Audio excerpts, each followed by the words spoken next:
Hello दोस्तों, नमस्कार। आपका अपना YouTube चैनल श्री निधि एकेडमी आपका हार्दिक स्वागत करता है। मैं हूं जितेंद्र कुमार और आज की वीडियो में हम कक्षा 10 में केमिस्ट्री के तीसरे पार्ट धातुएं एवं अधातुएं के एक बहुत ही महत्वपूर्ण टॉपिक धातुओं का निष्कर्षण पर बात करने जा रहे हैं। तो वीडियो में अंत तक बने रहिए। अगर आप इस चैनल पर नए हैं तो चैनल को सब्सक्राइब कीजिए, वीडियो को लाइक कीजिए और ज़्यादा से ज़्यादा इसको शेयर कीजिए। तो आइए बात करते हैं। यहाँ एक चार्ट दिया हुआ है जिसमें अयस्कों का सांद्रण से रिलेटेड एक चार्ट बना हुआ है। हम इसका डिस्कस करते हैं। धातुएं जो क्रियाशीलता होती धातुओं की वो अलग अलग होती है। सभी धातुएं समान क्रियाशील नहीं होती है और जैसी धातु की क्रियाशीलता होती है वैसे ही जो उसका अयस्क होता है उसको शुद्ध करने की विधि होती है। अगर धातु अधिक क्रियाशील है तो उसकी विधि अलग है।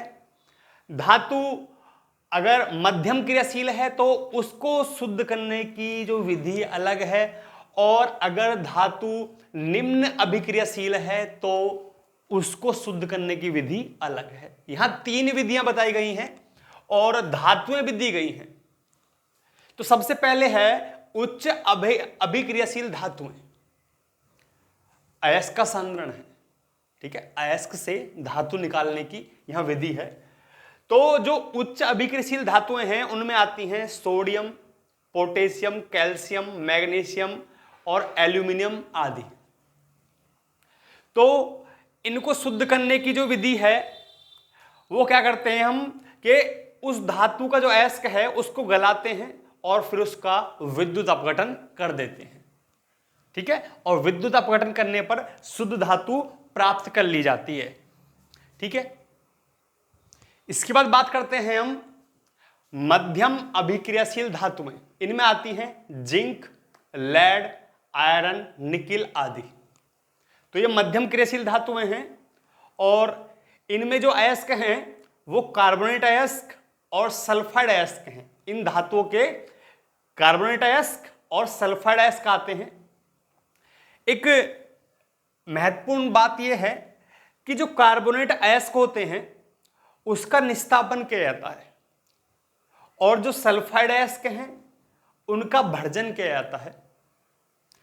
निस्तापन क्या होता है, भर्जन क्या होता है, इस चार्ट को समझाने के बाद बताया जाएगा, ठीक है। निस्तापन और भर्जन के बाद धातुओं के ऑक्साइड प्राप्त होते हैं। मतलब अब भी धातुएं शुद्ध नहीं है, उनमें धातुओं के ऑक्साइड प्राप्त होते हैं। ऑक्साइड के बाद जो ऑक्साइड होता है ऑक्साइड का अपचयन किया जाता है कार्बन या एल्यूमिनियम द्वारा। कार्बन या एल्यूमिनियम द्वारा उसका अपचयन कर दिया जाता है जिससे जो ऑक्सीजन है उसके अंदर मिली हुई वो निकल जाती है, ठीक है। अब धातु अब भी अशुद्ध अवस्था में होती है, इसको और शुद्ध किया जाता है और शुद्ध करने के बाद शुद्ध धातु प्राप्त कर ली जाती है।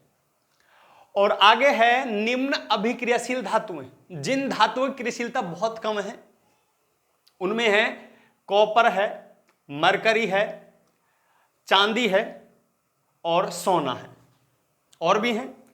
तो इनके सल्फाइड अयस्क आते हैं निम्न अभिक्रियाशील धातुओं में, ठीक है। अब सल्फाइड अयस्क को यहां भी भर्जन किया गया था और यहां भी भर्जन किया जाता है। मतलब सल्फाइड अयस्क का भर्जन करके ही धातु को शुद्ध किया जाता है। महत्वपूर्ण जानकारी है। इसके बाद भर्जन करने के बाद जो धातु प्राप्त होती है उसमें कुछ अशुद्धियां पाई जाती हैं। उन अशुद्धियों को हम दूर करके धातु को शुद्ध प्राप्त कर लेते हैं। ये चार्ट है, बहुत ही महत्वपूर्ण जानकारी है धातुओं के निष्कर्षण के लिए। धातु के निष्कर्षण में जो हमारे टॉपिक हैं धातु कर्म है, अयस्कों का सांद्रण है, भर्जन, निस्तापन, प्रगलन, उसके बाद गालक, अम्लीय गालक तथा क्षारीय गालक, धातुमल, गैंग, अधात्री या मैट्रिक्स, ठीक है। ये स्टेप भी हैं और ये शब्द भी हैं। इन शब्दों की जानकारी अगर हमें हो तो धातु के निष्कर्षण को हम बहुत अच्छी तरह समझ सकते हैं। तो हम ये जो शब्द हैं, ठीक है, धातु कर्म जो भी है ये, इनकी हम परिभाषाएं और इनकी परिभाषा लिखकर समझाएंगे।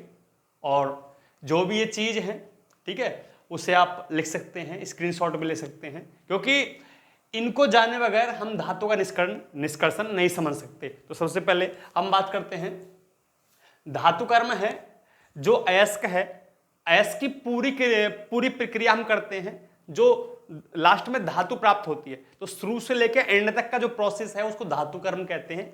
मतलब अयस्क से, स्टार्टिंग में अयस्क था, अयस्क से धातु प्राप्त करने की जो विधि है वो धातु कर्म कहलाता है।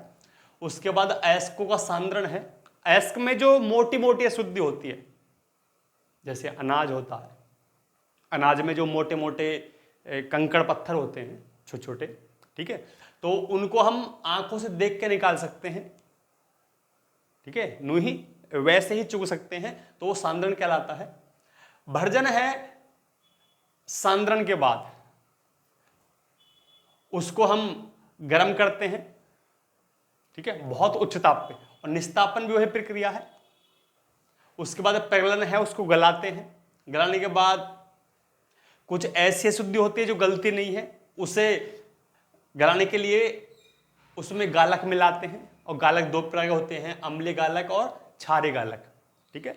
जैसी अशुद्धि है, अगर अशुद्धि अम्लीय है तो गालक क्षारीय डाला जाएगा, और अशुद्धि अगर क्षारीय है तो अम्लीय गालक डाला जाएगा। उसके बाद धातुमल है, फिर गैंग, अधात्री और मैट्रिक्स है। तो एक एक करके हम जितने भी हमारी परिभाषाएं हैं इनको क्लियर करते हैं। तो पहली परिभाषा जो हमारी है वो है धातु कर्म। धातु कर्म की परिभाषा है, अयस्कों से शुद्ध धातु प्राप्त करने की विधि को धातु कर्म कहते हैं, और धातु कर्म को धातु निष्कर्षण या धात्विकी भी कहते हैं। दूसरी परिभाषा है हमारी अयस्कों का सांद्रण।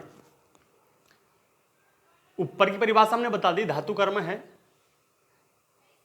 अयस्क में जो गंदगी है उसे पूर्ण रूप से साफ कर देते हैं, और जो शुद्ध धातु प्राप्त होती है, इस पूरी विधि को धातु कर्म कहते हैं, शुरू से एंड तक की। लेकिन अयस्कों का सांद्रण ये एक पहला स्टेप होता है, ठीक है। तो सबसे पहले जो अयस्क है उसमें जो मिट्टी, कंकड़, रेत है उसको अलग करते हैं। तो अयस्क में से जो अशुद्धि है उनको अलग करना ही अयस्कों का सांद्रण कहलाता है। नेक्स्ट टॉपिक है तीसरा, निस्तापन है, और चौथा है भर्जन। दोनों में बहुत समानता है और थोड़ा सा अंतर होता है, पढ़ेंगे। सांद्रित अयस्क को उसके गलनांक के नीचे वायु की अनुपस्थिति में उच्च ताप पर गर्म करने की क्रिया को निस्तापन कहते हैं। इसको पढ़ेंगे, सांद्रित अयस्क को उसके गलनांक के नीचे वायु की उपस्थिति में उच्च ताप पर गर्म करने की क्रिया को भर्जन कहते हैं, ठीक है। डिफरेंस समझते हैं दोनों में। जब अयस्क का सांद्रण हो जाता है तो उसके बाद या तो उसका निस्तापन करना पड़ता है या उसका भर्जन करना पड़ता है, ठीक है, दोनों नहीं होते हैं, ठीक है। जो कार्बोनेट अयस्क है उसका निस्तापन करना पड़ता है, और जो सल्फाइड अयस्क है उसका हम भर्जन करते हैं, ठीक है। इसमें जो महत्वपूर्ण बात है कि उसके गलनांक के नीचे, मतलब धातु जितने पे पिघल जाती है, हमको धातु पिघलानी नहीं है।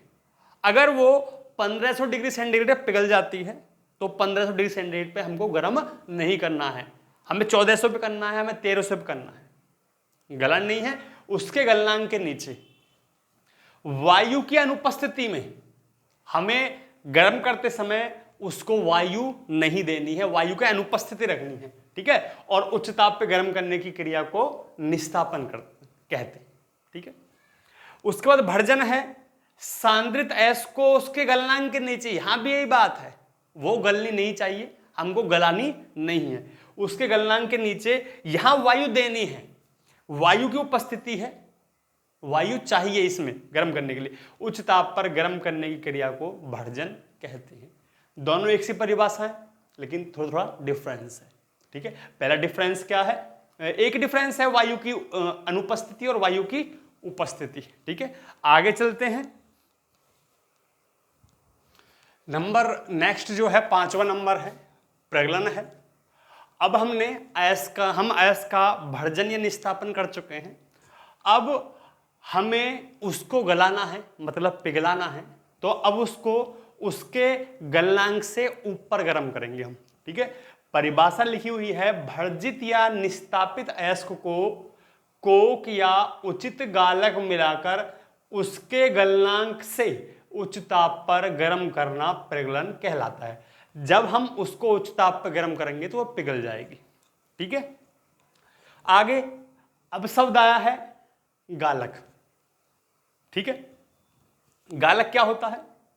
अब जब हम उसको पिघलाते हैं तो अयस्क पिघल जाता है, मतलब धातु जो है उसमें पिघल जाती है, जो भी अशुद्धि है दूर हो जाती है। लेकिन कुछ अशुद्धियां ऐसी होती हैं जो गलती नहीं है, उनको भी दूर करना है, क्योंकि अगर वो दूर नहीं किया हमने तो शुद्ध धातु प्राप्त नहीं होगी।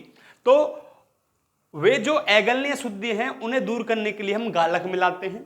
तो वह पदार्थ जो अयस्क में उपस्थित अगलनीय अशुद्धियों से क्रिया करके धातु से अलग करता है, गालक कहलाता है। ठीक है, जो अगलनीय अशुद्धियों को अपने साथ क्रिया करके, अपने साथ मिलाकर वो जो हमारी धातु है उससे अलग कर देता है, वो गालक कहलाता है। और गालक दो प्रकार के होते हैं, पहला है अम्लीय गालक और दूसरा है क्षारीय गालक। अम्लीय गालक क्या होता है?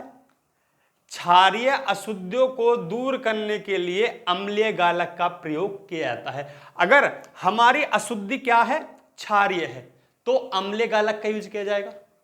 ठीक है, जैसे कि SiO2 और बोरेक्स।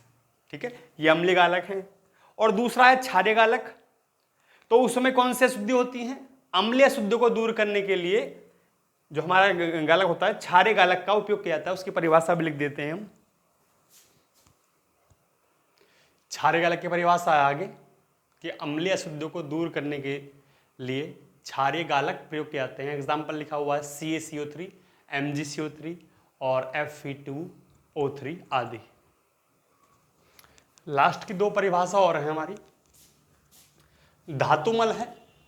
अभी हमने बताया कि जो हमारा अयस्क है या पिघली हुई धातु है जिसमें कि अशुद्धियां हैं जो गल नहीं रही, तो उसमें हम कोक और उचित गालक मिलाकर उसको उस मिश्रण से, उस पिघली धातु से अलग करते हैं।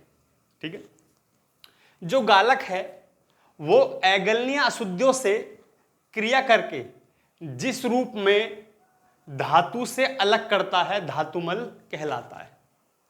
ठीक है, अगलनीय अशुद्धियां हैं, अगलनीय अशुद्धियां गालक ने उससे क्रिया की। किससे? अगलनीय अशुद्धि से गालक ने क्रिया की, दोनों मिल गए और जो हमारी धातु पिघली हुई है उससे अलग हो गए। जो भी चीज अलग हो रही है उसका नाम धातुमल है। ठीक है, गालक अगलनीय अशुद्धियों से क्रिया करके जिस रूप में धातु से अलग करता है, धातुमल कहलाता है। ठीक है, आगे है लास्ट परिभाषा, गैंग आधात्रिय मैट्रिक्स किसे कहते हैं। ठीक है, ये परिभाषा सबसे पहले बताई जानी चाहिए थी, लेकिन सबसे लास्ट में इसका नंबर आया है। अयस्क में उपस्थित अशुद्धियों जैसे मिट्टी, कंकड़, रेत आदि को गैंग आधात्रिय मैट्रिक्स कहते हैं। जो हमने अयस्क पहाड़ों से या मिट्टी में से खोदा, ठीक है, उसमें धातु के अलावा, जो शुद्ध धातु है उसके अलावा जो भी उसमें गंदगी है वही क्या है? गैंग आधात्रिय मैट्रिक्स है। ठीक है, एक बार मैं रिपीट कर देता हूं दोबारा से। ठीक है, तो टॉपिक लिख देते हैं। सबसे पहले एक सीरीज बनाई गई है, इसको समझेंगे। ठीक है, ज्यादा धातु पर यह लागू होती है। ठीक, सबसे पहले हम अयस्क प्राप्त करेंगे पहाड़ों से। ठीक है, जैसे मिलता है उसको पीसते हैं हम। ठीक है, बहुत बड़ा बड़ा पत्थर होता है, उसको तोड़ते हैं, मशीनों से पीसते हैं। पीसने के बाद उसका सांद्रण करते हैं। सांद्रण की बहुत सारी विधियां हैं। उसके बाद उसका भर्जन और निस्तापन करते हैं। निस्तापन के बाद उसका प्रगलन करते हैं, गलाते हैं। ठीक है, गलाने के लिए हम गालक का यूज करते हैं। ठीक है, और कोक भी मिलाते हैं, जिससे धातुमल हमारी पिघली हुई धातु में से अलग हो जाता है। अभी परिभाषा सारी बताई हमने। उसके बाद अशुद्ध प्राप्त हो जाती है धातु, लेकिन उसमें कुछ ना कुछ अशुद्धियाँ फिर भी पाई जाती हैं, तो उन अशुद्धियों का फिर हम परिष्करण करते हैं, ठीक है, और उसके बाद शुद्ध धातु प्राप्त होती है। ठीक है, एक छोटा सा प्रयास था धातुओं का निष्कर्षण करने का, ठीक है, और अयस्क से शुद्ध धातु जो प्राप्त करना है यही धातु कर्म कहलाता है। यही क्या है? धातु कर्म या धातु का निष्कर्षण कहलाता है। ठीक है, ये टॉपिक तो बहुत बड़ा है लेकिन शॉर्ट में बताया है। ठीक है, इसको डिटेल से अगली जो वीडियो आएंगी उसमें बताया जाएगा। तो आज के लिए केवल इतना ही। अगर आप इस चैनल पर नए हैं तो चैनल को सब्सक्राइब कीजिए, वीडियो को लाइक कीजिए और ज़्यादा से ज़्यादा इसको शेयर कीजिए। तो मिलते हैं नेक्स्ट टाइम एक नए वीडियो के साथ, तब तक के लिए नमस्कार।